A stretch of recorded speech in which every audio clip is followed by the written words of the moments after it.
What's up, YouTube? Welcome to episode 52.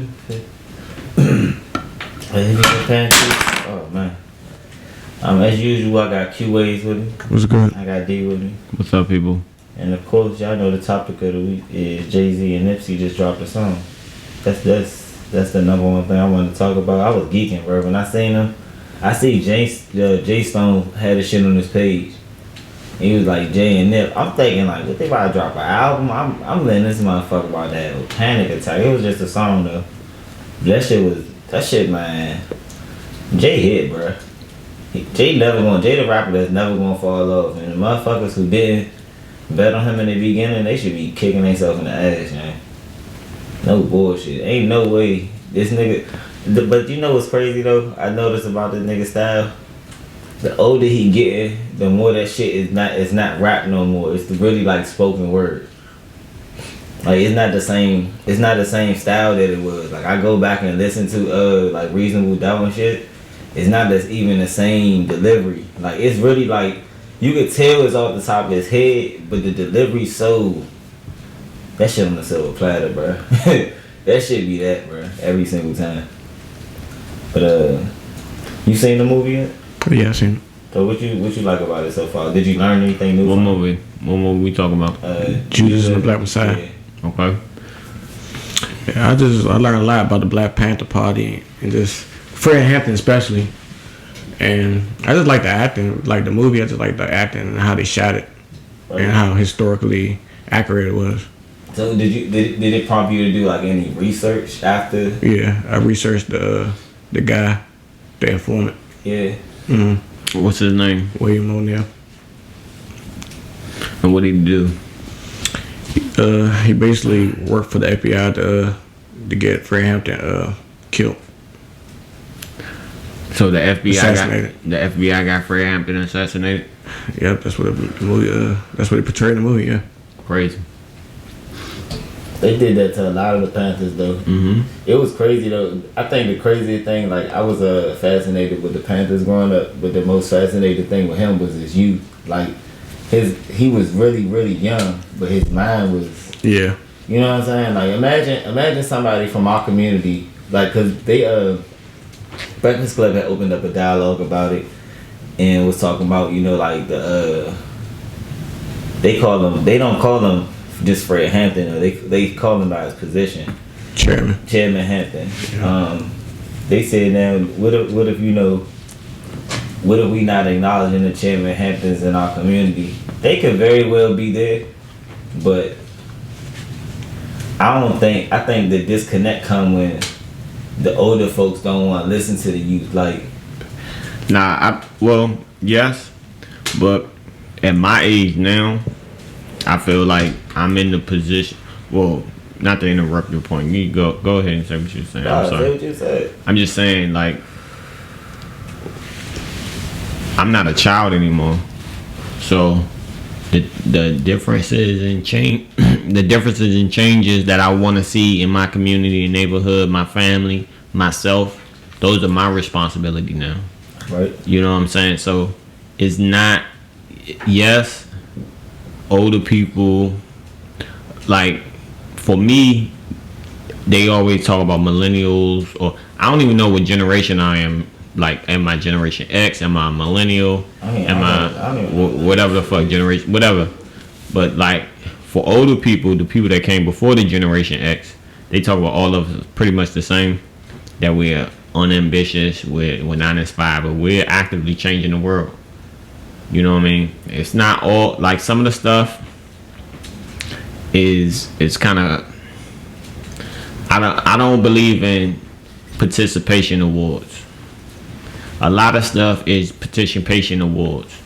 Like you should, like, a lot of people just want something just cause I'm black, cause I'm this, cause I'm that. Cause they did that to these people, and I'm connected to them. Yeah, man, you gotta actively do something. That's entitlement. It's entitlement. I mean, even though, like, a lot of the struggle or situations that people may be referring to, they can impact you and do in a lot of different ways, but it's still, you have to do something. You have to do something about it. Because at the end of the day, like, nobody's going to give you nothing for nothing. Like, in this country, even though there's a lot of programs, there's a lot of assistance available, you still got to go apply to the program. Right. You gotta wait. You may have to wait. You may have to meet certain qualifications, and all those time, like in all aspects, it may not be wrong to say, all right, if you want this, you need to do that. Mm-hmm. You know what I mean? Just thinking you only just get a handout for waking up, like, I don't think that's right. You know, I've been paying taxes my whole life since I've been 18. You know, and trust and believe, I've been through a whole bunch of stuff. You know, a whole bunch of stuff. Like I start telling my people tell me I shouldn't even think people think like I am because they didn't live my life. You know what I mean? They didn't go through what I went through. But I mean, still, just thinking you gonna get something just cause, I don't like that. I don't like that at all. I don't like that at all. Yeah, that with the point that you made, that like it's like your responsibility to take care of the community. I had that same conversation with a 911 dispatcher the other day. Cause I came out my house at 6 in the morning, right? And fucking SWAT was surrounding my building. Mm-hmm. I'm guessing they was SWAT, man. White guys, armored truck, military uniforms and guns. I come out, I'm like, I'm about to go to my car. Motherfucker say, go the fuck back in the house and da da da da. I'm like, well shit. I know the motherfucker ain't looking for me. What the fuck you doing here? You know what I'm saying? What you doing around here? Don't walk between my fucking cars. Walk that way, go to fucking the house. Okay, go back in the house. I called 911. Hey, some strange white men outside with guns, unmarked vehicles. Y'all know what's going on? Nah, we don't know what's going on. Can you tell us what you see? I just told you what I saw. And I'm like, you know, a month ago, you know, Proud Boys just stormed the Capitol. So I think that you all should be acting with a little more urgency when people from these, you know, black communities calling y'all and telling y'all we see shit like this. Y'all should be sending somebody, letting us know something. So the lady like, well, alright, well, we gonna do something. So the dude, long story short, they end up leaving or whatever. They all surrounded. I'm talking about everywhere, my whole fucking building. Mm-hmm. So the guy called me like, do you think we should still send police out there? I said, would you want police to go investigate people in your community with guns? And he was like, I would want to investigate that. I said, so it's not more my duty or responsibility to make a decision than it is yours. You should make the decision too. And he like, yeah, you're right. That lead me to say like, that was something that I felt like upset me personally. You know what I'm saying? Like, I don't know why the fuck y'all did. Long story short, they called like an hour later and like, yeah, they was executing a warrant. They ain't find the person. Da, da, da, da. But they from Virginia and all that. So why y'all didn't know that when it was happening? I mean, but so being around and working with government officials and stuff like that is still just, it's all people making decisions. You know what I mean? So from the dispatcher to the police officer to the judge, prosecutor, to your neighbor, it's all people just making decisions. Like this society, a lot of things people think may be automatic, but at the end of the day, it comes down to a person making the right decision. Are they good at their job? You know what I mean? Mm-hmm. Like in real life or death situations. So, like I think it's each individual's responsibility to limit the decision making power that certain individuals have over you. You know. So, I mean, it's a process because, like, how they want you institutionalized where somebody's making every decision for you.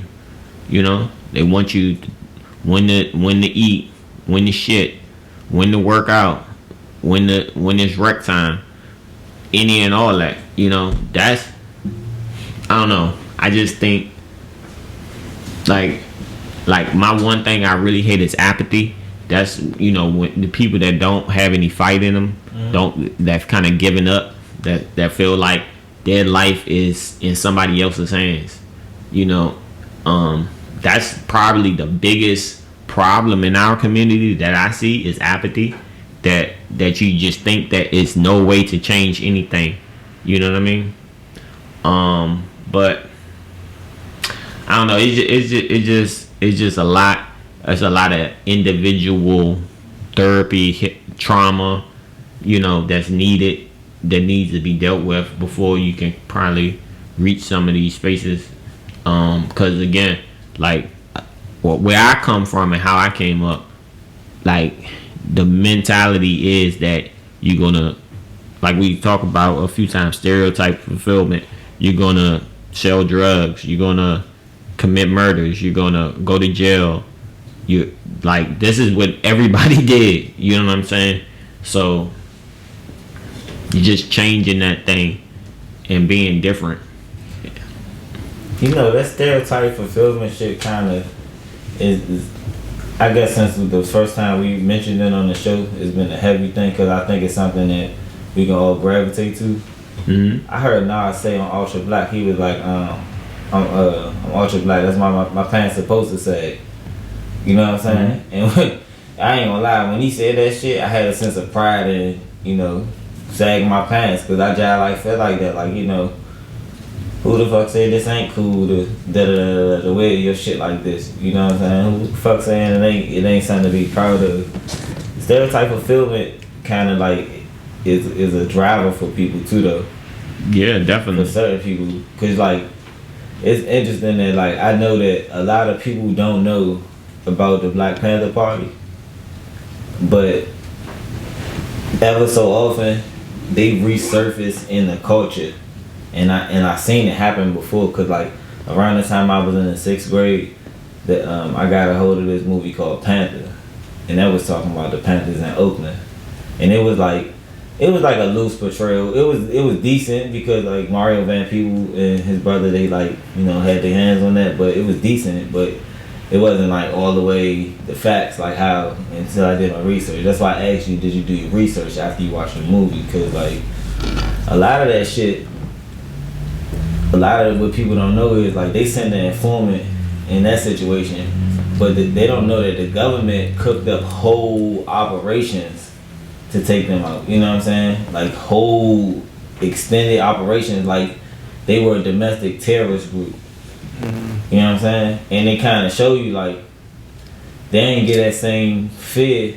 It's crazy Jay dropped that verse because it's like they ain't even give you this.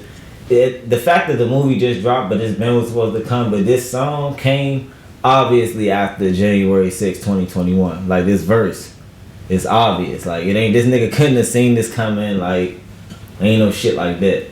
But the fact that it came and it happened and it dropped, and then the consciousness that we at. I was talking to some white guys, and I hate to classify them, but they are white guys. And they were just telling like some of the perspective of what they felt the treasonous rioters at the U.S. Capitol, why they did what they did, and felt like they had a lack of respect, and that it was crazy. He was like, when Black Lives Matters was there, they locked everything down and you couldn't move, and he was like, that's showing black people respect, like, and how he was defining like they don't respect us like they respect y'all. I was like, respect? I don't want to be looked at as wherever I go shit might get fucked up, so you need extra security. You know what I'm saying? Like, that's not, and I feel like that, but then I feel that, and I want you to go on with your idea, but I feel that right there. But I'm gonna just let you know that we had a talk before. Kind of need to restore that fear sometimes a little bit too, cause like, man, they hurting our babies and our women. They not even just getting us. Like they blatantly doing shit, and it's like they don't have no fear of the community, the unity and strength. Nah, but I don't need you calling 12 cop cars when you pull me over. I done had that happen. 30 officers for one person. I don't need that type of pressure. But at this point, it sounded like it'd be sounding like we'd be asking for. Cause I'm always with you. Like I always understand where you coming from and what you saying.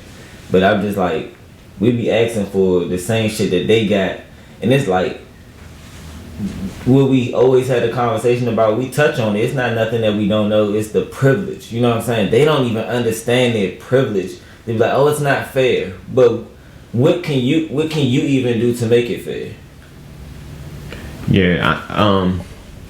Yeah. Again, like, so in my way to combat this or deal with stuff like this is just to do what's best for me, my family, my community, and all the moves that I make. I try to, you know, I'm not always successful. I be doing some crazy shit sometimes, but That don't stop you from riding in your car, minding your business. yeah, you know, I mind my business. I ain't worried about it, you know. No, cause I watched a show. Y'all ever seen The Last OG? Yeah, I seen a few episodes. So earlier today, I seen an episode. Right, they got a son. You know, he came home from prison and shit. His baby mom, she married to a white dude. Mm-hmm. So the stepfather is a white guy. He taking his son out, who's a black guy, black kid. He taking him out for a drive. Police pull him over. He kind of argue back and forth. He reasons with the nigga. I'm not gonna lie though. He did reason with him. You know what I'm saying? Like, and I feel like this is a situation. I didn't feel that the cops should lock this white man up. And no point at watching this as a black man that I think, yeah, lock him up. He yelling at you, talking to you like that. I'm like, he reasoning with him. Like, come on, man. Look, I'm teaching him how to drive. It's a teachable lesson. You can let him know you can be in on this and help him become a better driver. That's what the whole reason was, right?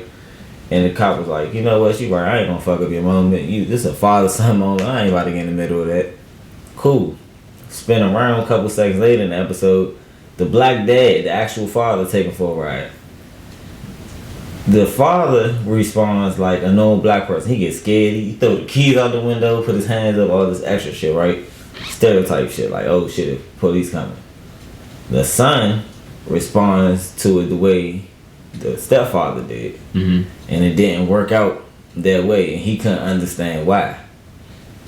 Yeah, that's what I'm saying. It's like you already think that, like, oh, we gonna need some security. You know what I'm saying? Like, I don't feel like that bullshit, I feel like that when the police stop me though. I feel like, oh my, in my mind, I be like, I need to go live. I need 1,000 motherfuckers to get in the live. But that's different. That's you securing yourself by saying, look, if y'all do some fuck shit, everybody gonna know about it. That's you having the fear that they might do some fuck shit. Right. And I need everybody to know about it for me to even have a chance. Because if it's not documented from the beginning, they gonna spin the story. But shit, I don't feel no more protected doing that because they be doing shit. We see it on camera. We get to watch it over and over. Every time we get to rewatch their lynchings publicly. How's that respect? Like every time if something happens to the other class in this country, you get like pretty baby pictures and teenage pictures with little suits on and shit. The dude that what's the Seahawk that beat the Instagram chick? Yeah. Oh, yeah. They got his fucking glamour shots. He's a football player. You ain't got no pictures of him screaming, yelling. Or prom picture looking shit. It's all good. You know what I'm saying? Like he went to prom in Oklahoma. Like, come on, man. It's like the one thing again, like with my generation is becoming more and more aware of the bullshit, the media images that are being fed to us.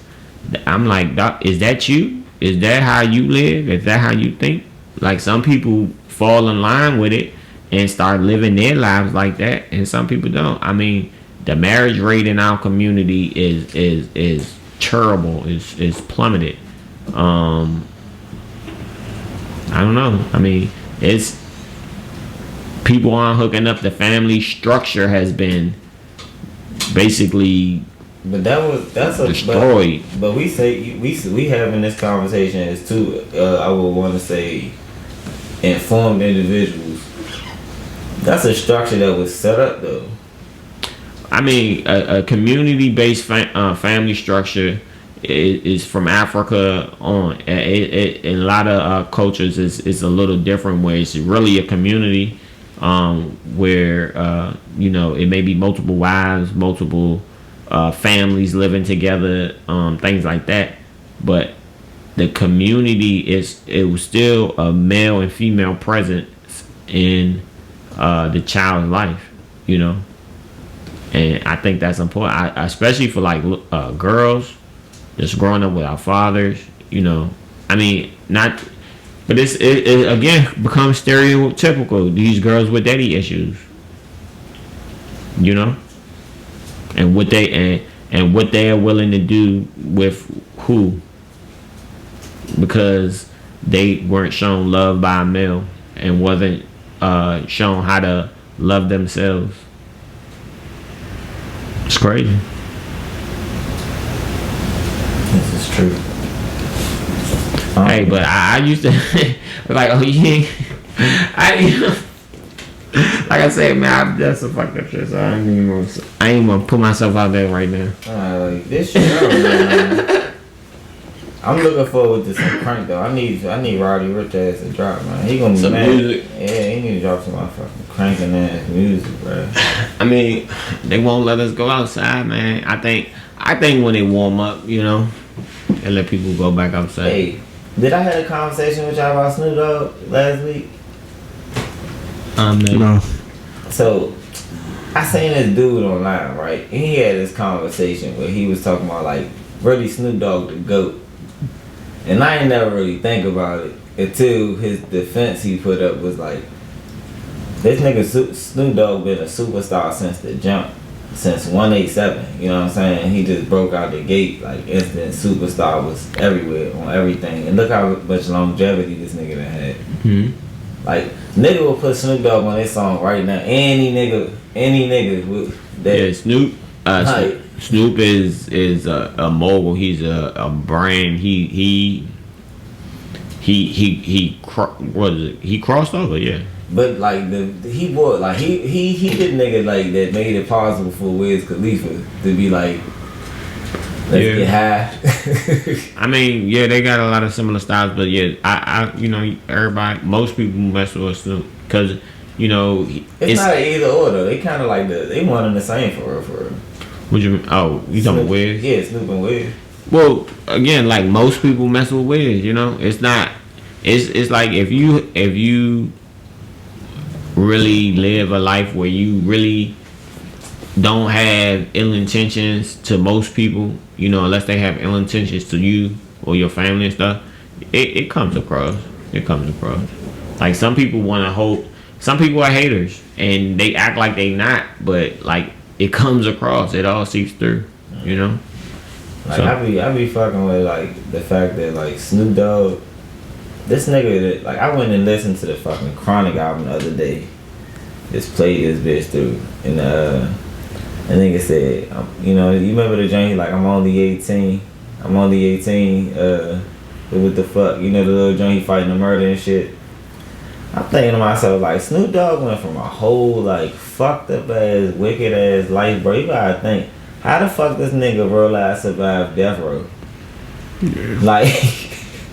Like, his story real life underrated. Like, it get looked over. It was like death row, Snoop Dogg. Like, nah, nigga, shit was really happening over there. He was a whole crip over that motherfucker. Like, how the fuck this nigga survived death row? You know what I'm saying? Like, he made all the right moves, you know what I'm saying, in his career. I mean, he's had ups and downs, you know. Of course. But he had the right people in this path too, cause like they say when he met Master P offered him the money and shit to come. You know what I'm saying? Like fuck that. Yeah, I was fucking with Snoop when he went to Death Row. I mean, No Limit. I couldn't tell you if I was fucking with him if he had a song that I like. I got his album. I think he put out 2 with No Limit. I ain't gonna lie, cause all the songs I like Snoop Dogg on, he was y'all like Death Row. Yeah. Yeah, y'all don't got the jump. I mean, I like Brother him and Fiend and C Murder. Like that's what I'm saying.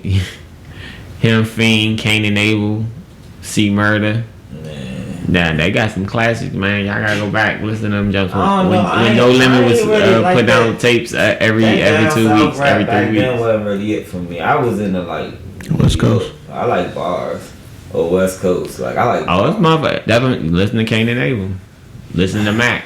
That's now. Listen to Mr. When I was a little kid. You said you like bars. They got bars. When I was a little kid, that shit wasn't captured. Listen to C Murder.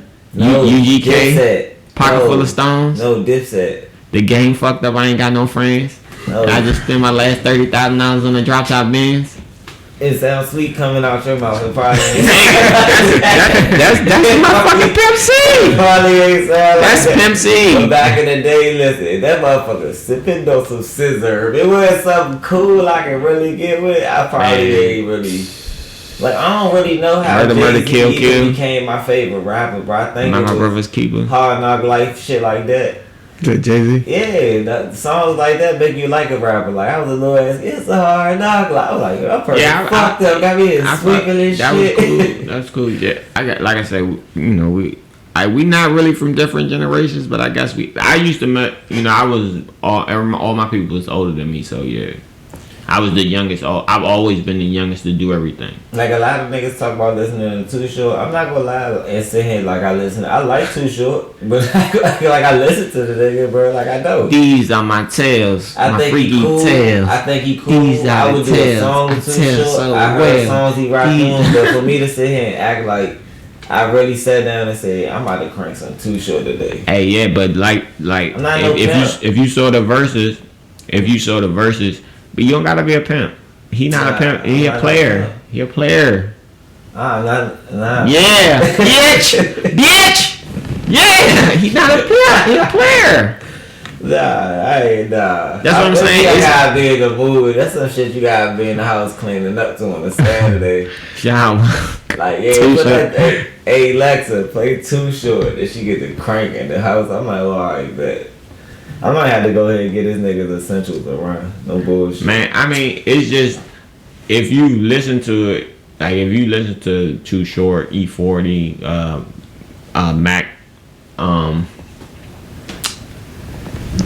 like you would hear them now. Like that's what I'm saying. You hear them now, but it's in a different form. Like E40. I can't like be naming a bunch of this nigga projects, but of course I listen to a lot of E40. So E40 be on everybody's E40 be on a major like top 10 single every 2 years, every year and a half. Like that. That nigga like come literally like water. That nigga come out say some shit like water. 40 water. Yeah, I be like, damn. This nigga said one time, the first thing you gonna do, I mean, I would think instinctively would be to break bread with your family. You feel what I'm saying? like. To try put the right people in position. Instinctively, a street nigga, that's gonna be a nigga mentality. For 100,000? Yeah, they gonna break down. What? Why is you not gonna break down? You got you may been in different positions than other niggas. You know what I'm saying? Because if a nigga drop 100,000 on me right now to go and do some shit that got to do with the industry, you know what I'm saying? I'm instantly gonna take some, stack it away, and put some people in position to do more so I can. Well, what I'm saying is, 100,000 don't stretch that far to change motherfuckers' lives. That's what I'm saying. What you think niggas be getting signed for? That's what I'm saying. So how you breaking it down? You better be putting that shit into your music. That shit's alone. But that's you right, because that's what most people do. Yeah. But it's supposed, so those advances and stuff, they should be called loans, because that's what they are. They're fucking loans. Like, you owe that money. That shit ain't yours. But I'm saying, you already said when you come in with the buzz, that means you already had some access to something. So some revenue, some stream. So you should take that 100,000 and push your money up and spend the money that you're making and not the loan. I mean, yeah, but then look at what happened. Look at this right now. Where we get most of our money from? I'm being realistic. Rappers, shows. Oh, shows, yeah. Can't do nothing. Right. Even with this little virtual shit, that shit ain't that versus shit not as hot as it was at the beginning of the quarantine. The point is because they are taking all of the license. They are doing the work that makes the money. They're doing that work. As an artist in 2021, you should be thinking, all right, if I'm gonna be making music, I need to also be preparing myself to do the work to actually make. If you want to get paid off it, or you're doing it for passion or whatever the fuck. But if you want to make money, it's so many ways to make money off your music now. Like, you get this shit direct to consumer with no middleman. Why would you put a middleman in that? You don't even have to sell as much. You sell 10,000 copies at $10 each. You got your 100,000. Like, but you want to sell 1 million and get a penny off of each one? You don't even have I don't know. I don't know. It don't make sense when you start to understand the economics behind this shit. You be like, oh, they getting everybody. Okay, but they do have a machine. Like I say, if it's gonna grow your brand, especially if it's a 1 album deal or something. But people be signing stuff for perpetuity. Got rights to buy future products and owing on shit. It's crazy. I don't know. We ain't gonna sit here and talk about the deals niggas takes, but I just feel like when you get in a certain position here, niggas got, I don't know if it's like a gatekeeper for the rappers here.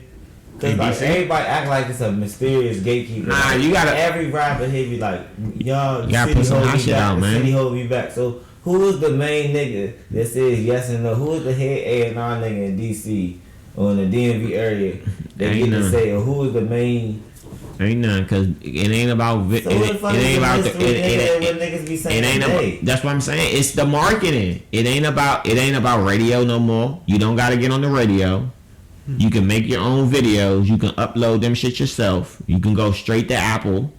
It's the marketing portion. That's what I'm telling you. It's the one thing. It's not the talent. It's not the music. The one thing that most people are missing is the marketing. You're not getting what you said was, the machine is gonna get your product in front of people, like the McDonald's archers used to get your product in front of people.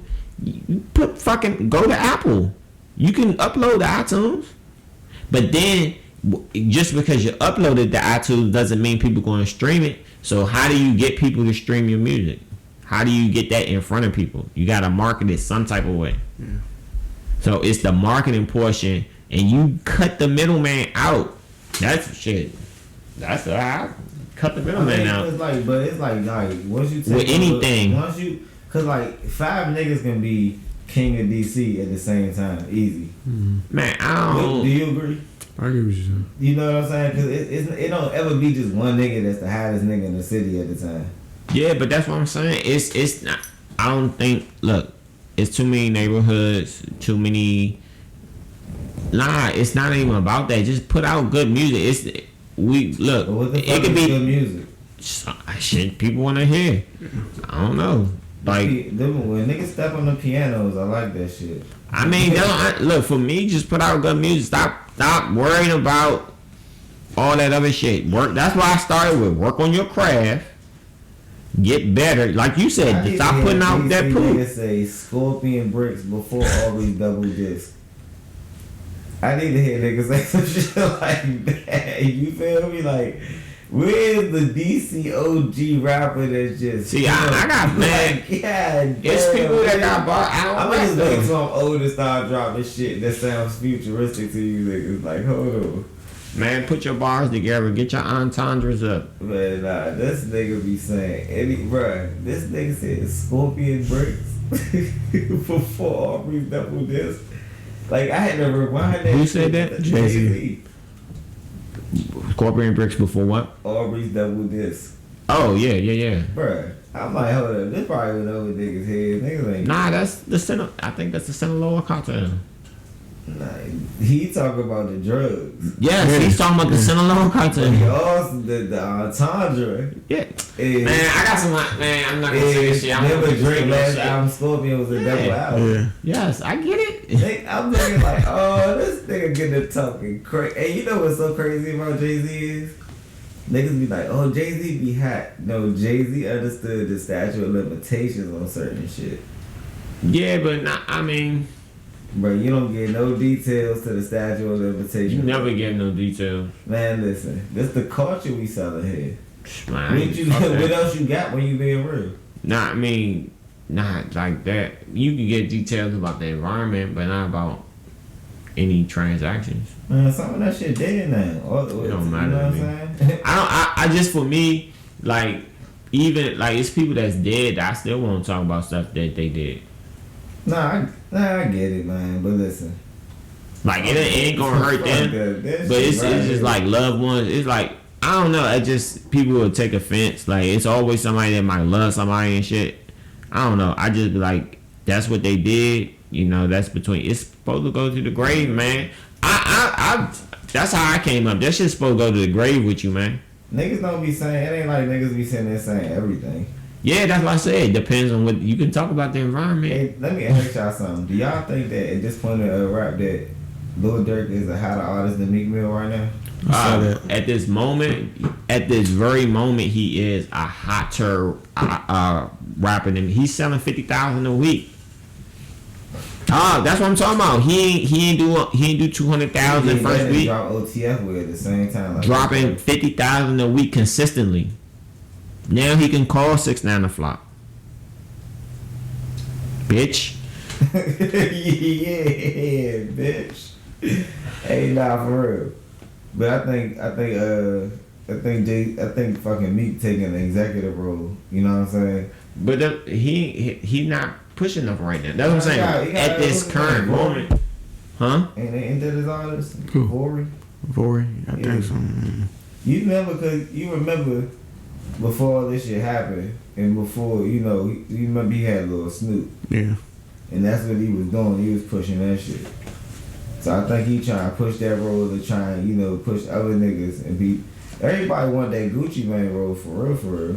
That motherfucking, like you said, the A&R role cause that's what the fuck all Diddy was in the 90s. It was just finding all of the best niggas or people and putting them on songs together and doing remixes and shit. I'm like, yeah, producing them jumps.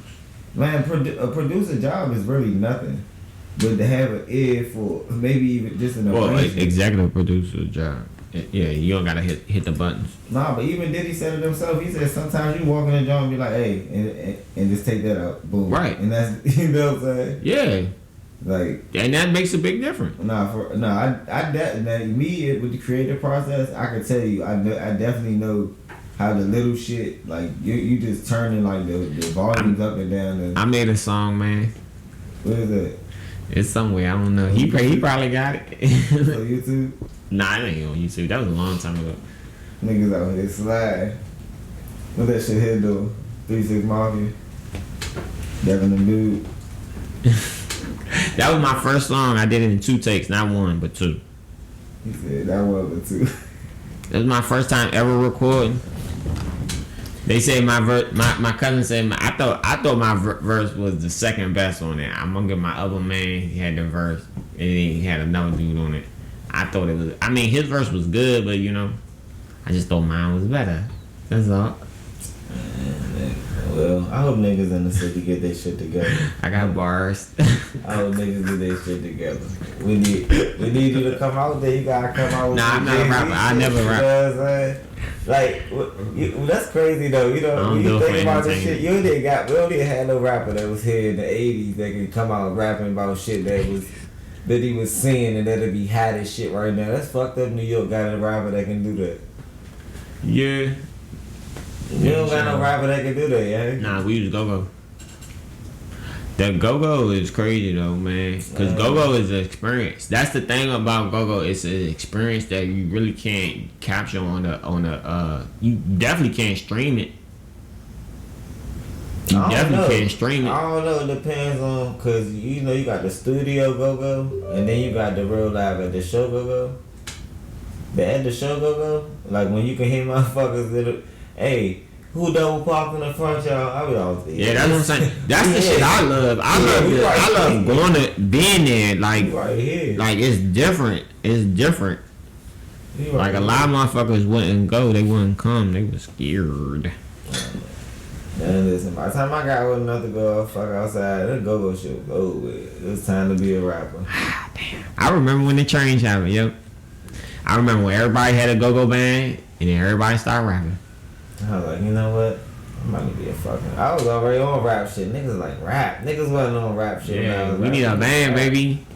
Everybody had a band. Next thing you know, Wale came out. Yeah. We about to rap. I'm about to... Not Tabby, but they came out.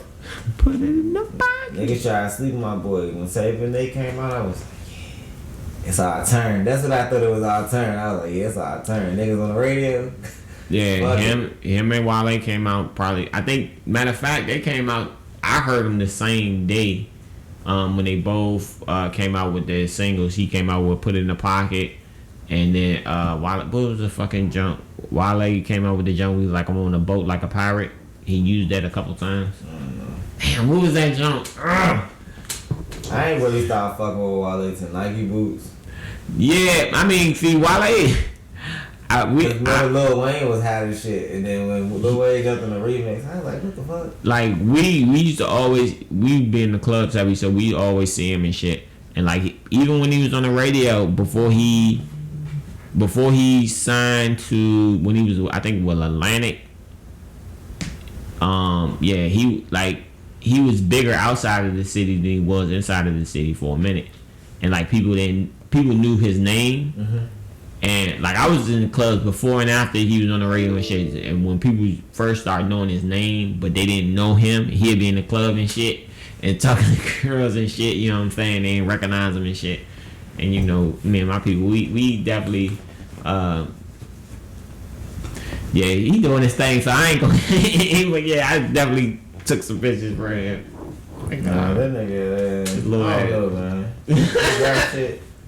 We ain't really got no. Why they just keep talking about girls cheating on them? That's all that be happening. Come on, dog. That's all that be happening.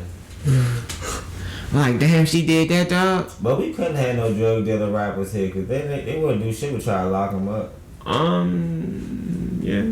They'll try to lock their ass right the fuck up as soon as they get to talking about some shit. It's not. You ain't got to rap about telling fuck that. That's what I'm saying, but that's what I'm saying. We can't really even rap about. Like, we ain't even look. Nigga with dead. Nah, nigga, it's stuff to be talked about here too. It is. You know what I'm saying? City, real Chocolate City. Yeah, man. it's really shit. It's real like a rich ass like history here. See, like, a lot of people come from DC now. I come from Chocolate City. I wasn't never growing up like I live in Chocolate City. Nah, that shit was. It wasn't even about you saying it. It's about if you said you from DC. Oh, they be like, oh, that's Chocolate City. All the black people. Growing up, I didn't even know white people lived in DC.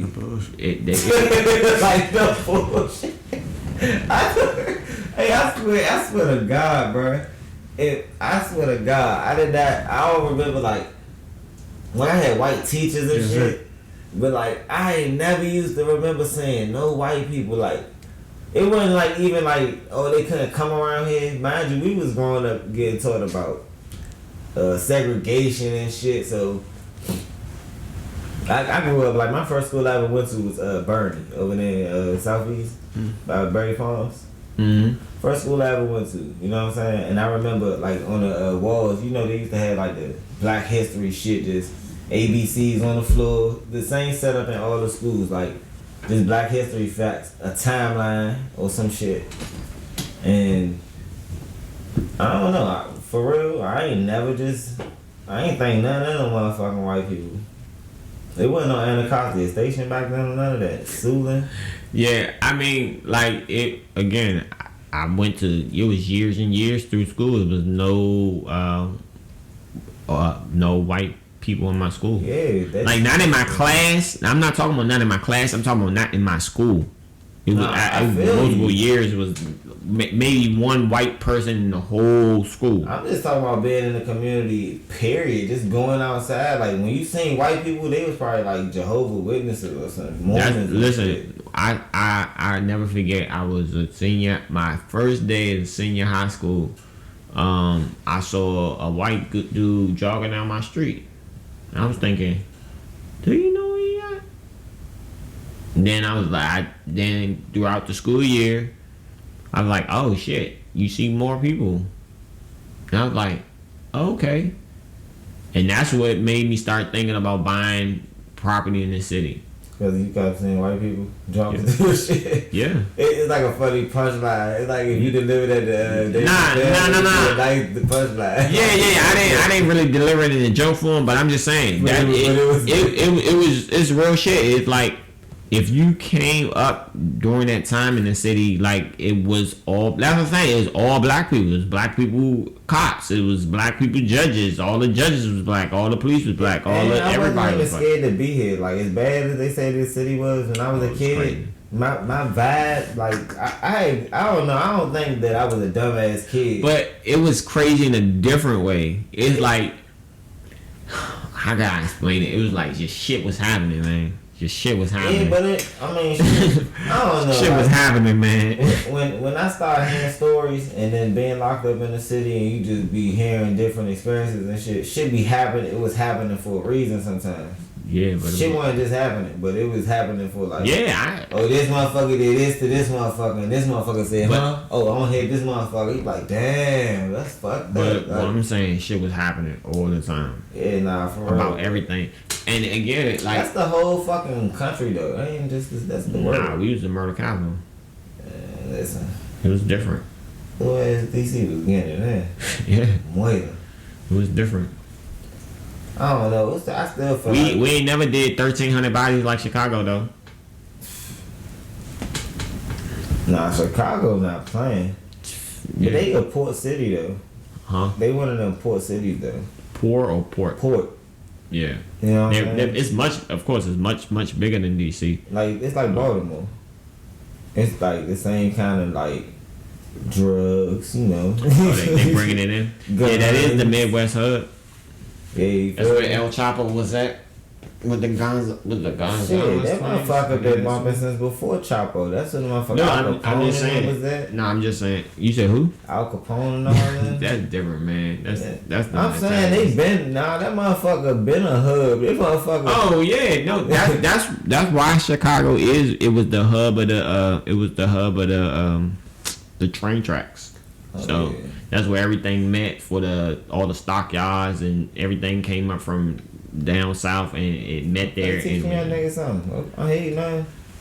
I understand it because you know what? It wasn't it's right there. It wasn't all planes and shit. The trains. Right. It had the Great Lakes. Mm-hmm. So it was at first it was the Great Lakes with the shipping. So because they can have all the trade through the Great Lakes, shipping all over the place. It was mainly by boat. It was the fastest way to move products and stuff. So that's when it came. Then all the train tracks hub right there, and that's now it's still a hub. That's where the biggest, most busiest airport is. Chicago O'Hare. It's a hub because it's like everybody can meet right there. And fly international from that bitch. Yeah. Yep. Yeah. And that's a big reason why Chicago, like a lot of other industrial cities, didn't have that great downfall when the industrial. Vegas gonna be a city of the future too. Vegas, yeah. I mean, it's going. I don't think it's gonna be just Vegas. I'm saying like Nevada, because they still got a lot of undeveloped land in Nevada. But a lot of that shit. It's a lot of undeveloped land in America. Period. That's why I'm saying I'm not going nowhere, bro. Nevada job military though, probably. The whole western United States is mostly federal land. It's mostly our land. Yeah, they spanked them the Spanish people for that shit. They did. We got to real, and then we can't even sugarcoat the shit. That day, that's why I said they spanked this because it wasn't me. My ancestors, if they was in on it, it's because they was probably trying to free one of my family members or some shit. Me ain't really want nothing to do with that shit, but they real I did spank. If you look when I was in school, I'm gonna tell y'all how they told me this shit. They showed me this map, and they had this map was like Spanish territory over here, and then there was all shit over here. I guess where we was living at, but it wasn't really me because at the time when it was our shit, we was slaves. You know what I'm saying? So I'm like, all right, that's cool. And he's like, yeah, it was a Spanish-American war. And they made it seem like we was doing like such a good thing, but I was thinking in my head the whole time, so hold up, we sliding on them, we spanking them for their shit. So we gonna beat them up, take all their little country and shit, cause the whole time Mexico used to be like big as shit for real. Yeah. Oh yeah. It used to be all the Cali, California, all Texas, that shit. all that. Mm-hmm. I'm like, dang, I just spanked them niggas. And for years, the arrogance of this nigga to say, I'm about to build a wall, y'all not getting this shit back. Like, that's what this nigga said for real. Like, Yeah, I mean that ship is sale. I think shit in the future we might have a North American continent join with Canada and Mexico. You think so? Possibly. Shit. I don't know what's gonna happen, North man. American Federation. We already have. It's called what's the NAFTA. fucking? It's a trade alliance.